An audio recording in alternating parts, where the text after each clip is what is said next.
All right, and the next shape we want to discuss here, it's got a name, Limassol.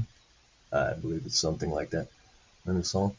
And there's two different kinds. We see one without an inner loop, and it looks like this over here. Looks a lot like the cardioid, but if you're paying careful attention, you'll notice where the cardioids came out of the pole and kind of had more of a heart shape. This is a smoother, it's flatter, it's not as jagged as, and it doesn't touch the pole. That's kind of the main thing there. But it has the same characteristics in the sense that if we're looking at something where we're adding and we're using the cosine, then the longest radius in polar coordinates for that distance goes on the right side. And if we were subtracting here, you would just flip this shape so that this was over here at -5. Okay, so the way you identify whether it's a Limassol versus a cardioid is just this right here. Remember, with our cardioids, this was A plus A cosine theta. So in other words, the value for A and B had to be the same value. Here they're differentiating A and B. Not only that, in order for it to be a Limassol without an inner loop, this value A has to exceed this value B. Now, ignoring the subtraction here, we're just talking about the values. So when A is greater than B, the constant is greater than the coefficient, ignoring sign here of either the cosine or the sine, then it's going to fall into this category. But everything else is going to be the same. It's either going to, if I use sine, it's going to go up here if it's positive. So that's really bad. But if it were a sine with a negative, it would go down here. Okay, and then the distance, let's see. Let's do a quick view of some of these just to see the difference.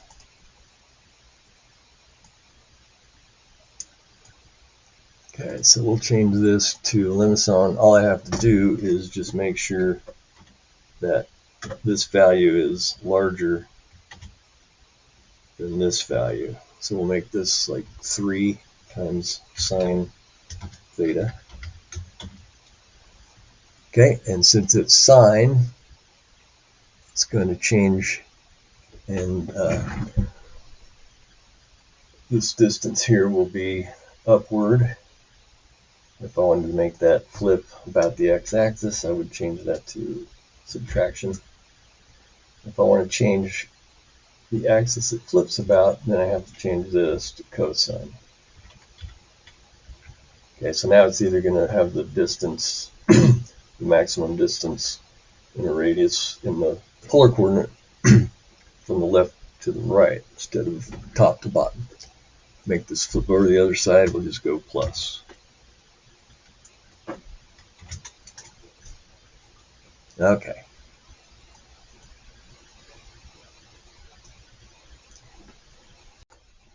Okay, things change if we decide to make this the smaller number, and the coefficient of the trig function is the larger number, so that would put b greater than a greater than 0. And again, forget about the sign, so whether it's being subtracted or not, we're just interested in how b compares to a.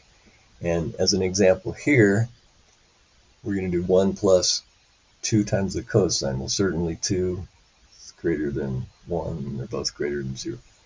So the difference is, excuse me, the difference is now we're going to have this inner loop. So notice that this comes through and it crosses and goes back around and creates this little inner loop instead of just being kind of flat like that. This is what we get without an inner loop, and that only happens if a is greater than b. Okay, so you can identify everything else is the same. So the cosine is going to take it right and left, the sine is going to take it down and up, and the shape's going to always have that inner loop in its proper location based on the fact that b is greater than a. All right, so let's just visualize a few of these.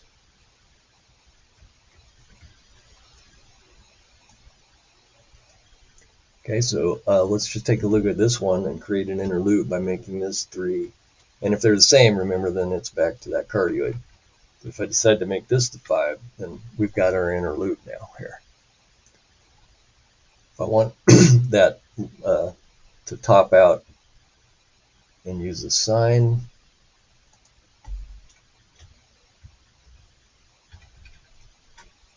then it changes it up, down. Up, down with sine, left, right with cosine. Let's make it left with cosine. So I'm going to change that to minus. Changes to cosine. And so we get what we would expect. Okay, so we're going to take a look at just a summary of all of these different shapes other than the circles. Okay, so just to show you, if you open the slides and you look at slides 23 and 24, it gives you a summary of polar equations that turn into lines, vertical, horizontal, or slanted, and what we talked about at the beginning, the circles. Talked about that before we went into these guys, the limicon. So we've got cardioid, and then we talked about limicon with inner loop and without inner loop.